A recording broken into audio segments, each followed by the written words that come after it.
Hello, everybody, and welcome to another All For Sci-Fi review. I'm your host, Eric Walker, for allforsci-fi.com, and right next to me, I have been charged with taking care of the asset, so the child's going to join me on today's show, and every once in a while, he might speak up.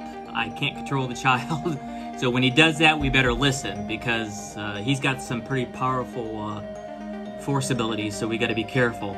But yeah, as always, thank you very much for joining me. If this is the first time you've ever stumbled across any of our videos, please subscribe, hit the subscribe button to our channel, and hit the notification bell. That way you're notified every time we upload a new video. And it seems like we're uploading at least 2 or 3 videos a week nowadays because of this virus that's going around. I don't want to talk about it too much, but it has a lot of us at home watching YouTube videos and making them as well. So yeah, make sure you subscribe to this channel. We really appreciate it. Don't forget to hit the notification bell, and also give this video a thumbs up. Please, every time you give this video a like, it really helps us in the ratings, and we surely appreciate it. Oh, he says yes, we really do appreciate it. And for those that give us a thumbs down, he says that he will use the force choke ability on you and choke you to death if you do that one more time. That's not nice. Well, yeah, I agree. It's not nice for them to give us a thumbs down. I mean, we're giving them quality entertainment and good videos. So you should always give this video a thumbs up. Okay, let's go ahead and before we get started, we're going to go ahead and give the official rating for this. This week, we're reviewing episode 12 of Star Wars The Clone Wars. It's the final episode of the entire Clone Wars series, and wow, what a doozy. I waited, it premiered a week ago, but I waited a week just so that I could digest this episode. It had so much going on, and we're going to talk a lot about it. But again, before we get started, you'll see a sign here that says spoilers, and that's to let you know that we're going to talk about the episode, so don't watch this. I'm sure most of us have, since we're taping this a week after it premiered, so hopefully you watched it. But the official sci-fi, all for sci-fi rating is 0 to 5 stars, 5 stars being the best. If you have 3 stars or below, we don't recommend you stream it or go to the movie theaters whenever we could go to the movie theaters again. But 3 stars or below, it's a no-go. So the last episode, episode 12, Victory and Death, gets an official 5-star rating. Yep, that's it. 5 stars again. Wow, this last 4 episode, this last arc, the 3 out of the 4 episodes got 5 stars. Only one of them I gave a 4.95 rating because it was kind of like in between, and I'm second guessing that. This last 4 episodes, guys, totally amazing, totally immersive. Oh, what? What do you got to say? Oh, you want me to pay more attention? He wants me to pay more attention to him, I guess. Okay, so let him sit here right here. We'll hold him while we're doing this review. Sorry about that. Okay, well, okay. He says, he also wanted me to tell everybody he doesn't like chicken nuggets. He doesn't like chicken nuggies or chicken nuggets or chocolate milk. So stop giving it to him because he doesn't like it, everybody. Okay? He likes frogs. Frogs is what he likes. And no, frogs to him do not taste like chicken. At least the frogs that he's used to eating that are off-world. They don't taste like chicken. What? Oh, he says they taste like beef. Frogs and other parts of the galaxy taste like beef.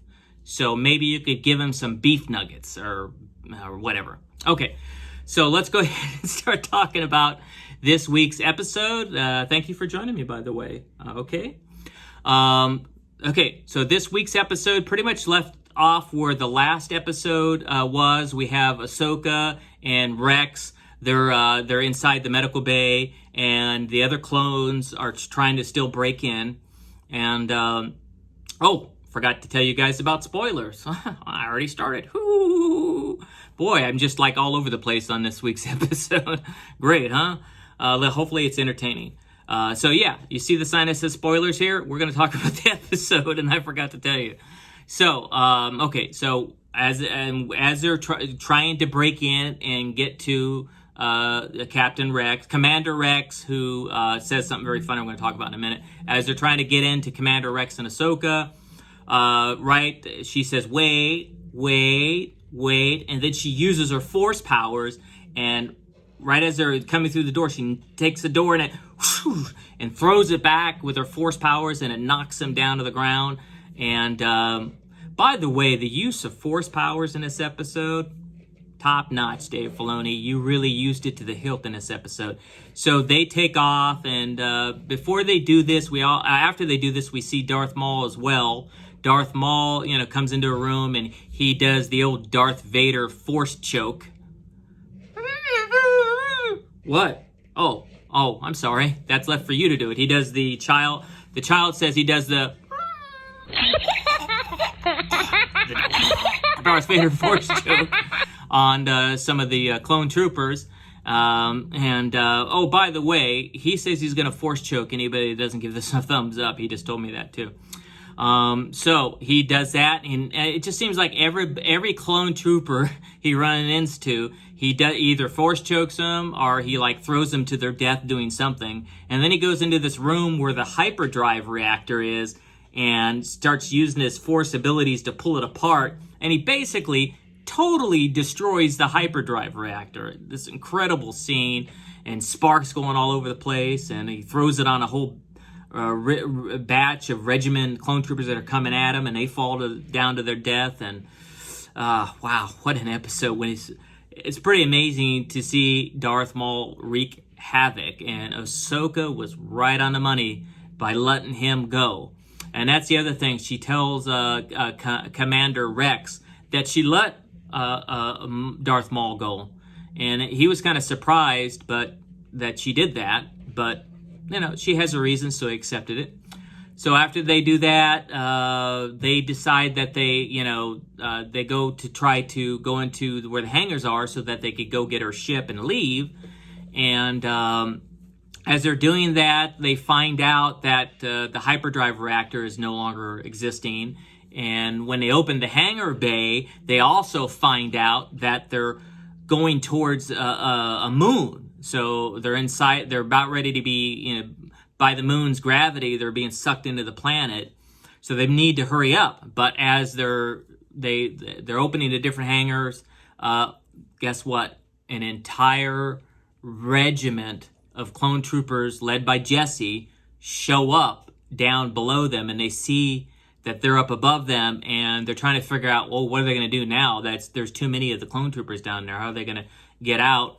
And Ahsoka, of course, says she has a plan, and she tells them, "Don't worry, I got a plan." So what her plan is she decides that they're gonna pretend that Commander Rex has captured her and has so she puts on handcuffs, and they go down below. No, that she doesn't put them up there, but later we see them coming out, and they're pretending like Commander Rex has taken her, captured her. And as they're talking to Jesse, and Commander Rex says, "I don't think what we're doing is legal, because Ahsoka shouldn't be part of Order 66 because she's no longer a Jedi. She resigned from being a Jedi a long time ago, and she's not part of the Jedi Order, so she should fall underneath Order 66. And he's got a point. And when I heard him say that, I said, wow, that's pretty genius. And are they going to fall for it? But no, Jesse doesn't fall for it. He says, "You told us, Commander Rex, that we had orders to kill Ahsoka." And he did say that in the prior episode. So because he says that, he now thinks that Commander Rex is treasonous. So he says that Commander Rex is in violation of Order 66, and now he's gonna demote him in rank, and which leads to the line I was gonna say earlier, which was very funny. It was really cool to hear Commander Rex say, "I didn't really like the idea of being promoted anyway." So he likes being a captain, not a commander. So he didn't like it anyway. So, and of course, Ahsoka is looking over at the droids to see if they're ready, because she gave them an assignment, because they snuck over around them, and they're working on trying to do something. We don't know what they're doing. And then when they give the go-ahead, and we're talking about the 3 droids that have been helping her out. That's Gigi, Cheap, and what was the other one? I can't remember the other one, but I know the 2 of them. I know Gingy, and I know Cheap, so I know them. So anyway, once she gets the go ahead with they're ready, they turn it, and what they're doing is they lowered him. They lowered all the troopers on one end and another end, so they basically got rid of most of the troopers that were there and just left a small regiment for them to fight, because they made the floors sink down, and which was brilliant. So now they don't have to fight all the clone troopers, right?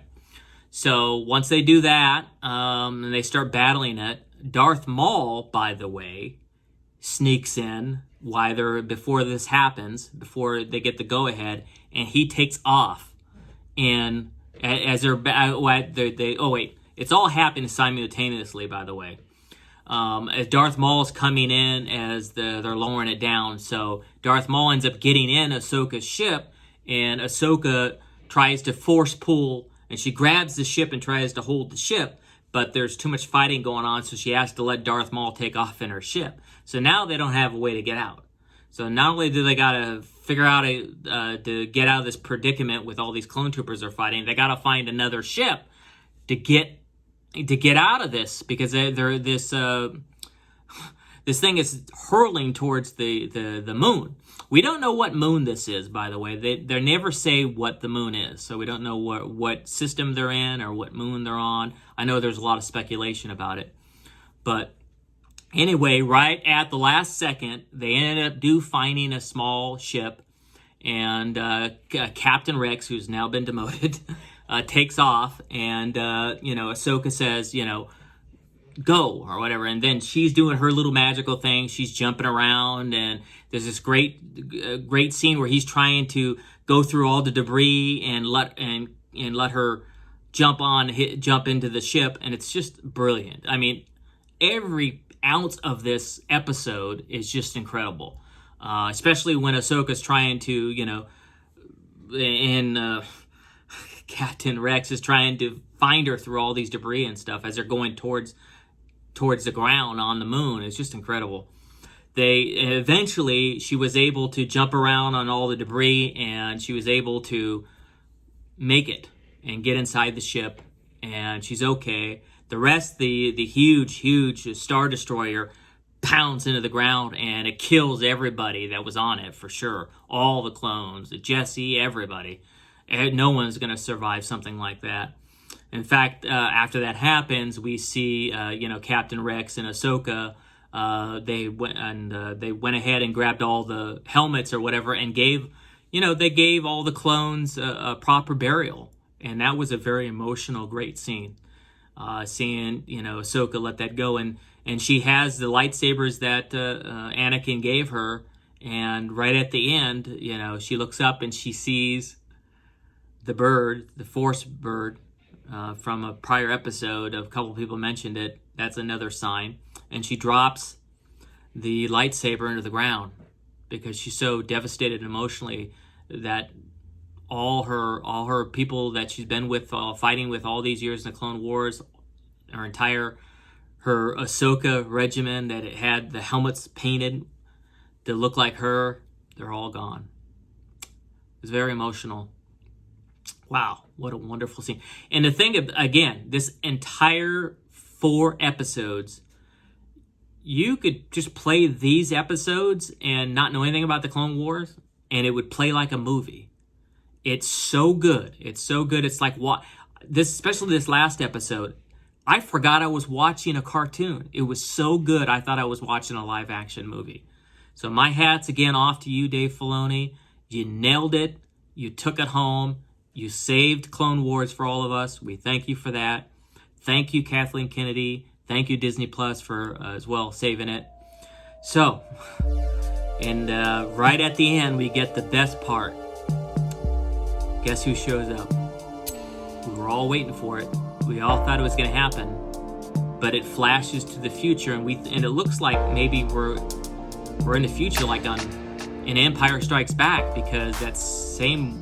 We don't know it's the same world. We later find out it is because we see one of the clone helmets. So we know that it's just, we don't know how many years have passed, but they're in the winter season, and many, many years have passed. And I thought, it was a callback to Empire Strikes Back the way it started. But no, they're back on this moon where all the clone troopers died, and where Ahsoka dropped her lightsaber. And guess who shows up? Darth Vader. Anakin, who is now Darth Vader, shows up. And he ends up finding Ahsoka's lightsaber.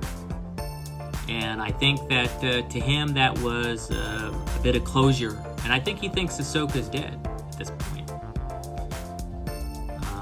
Or maybe he doesn't, because he can still sense her in the Force. But we got to see Anakin now as Darth Vader, and then it ended. And wow, what a great show. Thank you so much. Great show. Did you like it? Did you like it, child? He said he really liked it, but he can't wait until season 2 of The Mandalorian shows up. And I know all of you can't wait too, so that's coming in October. So we can't wait till that happens, and we get to see you again, right? Right, kid? Now, let's call him the kid, not Baby Yoda, guys. And as he said, no chicken nuggies, no more of that. Just to give him beef, because frogs in other galaxies don't taste like chicken. So yes, thank you guys again. This last episode gets 5 stars. That's 5 glorious stars, and I think that this entire season was really good. It's probably the best season, or almost the best season of the entire Clone Wars series. Anyway, thank you guys for joining me. I'm Eric Walker, and everybody stay safe, stay diligent. This virus is ending soon, and may the Force be with all of you. Bye for now.